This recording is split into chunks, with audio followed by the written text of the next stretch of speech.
पहिले पहिले जब आइली गवनवा बनावै नाही आवै।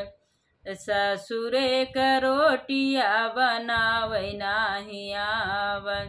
ससुरे क रोटिया बनावै नाही आवै। पहिले पहिले जब आइली गवनवा बनावै नाही आवै। ससुरे क रोटिया बनावै नाही आवै। ससुरे क रोटिया बनावै नाही आवै।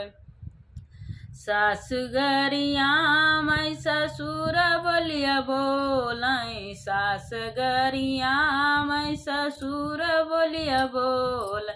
हे देवर रसिया हे देवर रसिया हमके रोटिया सिखामै देवर रसिया।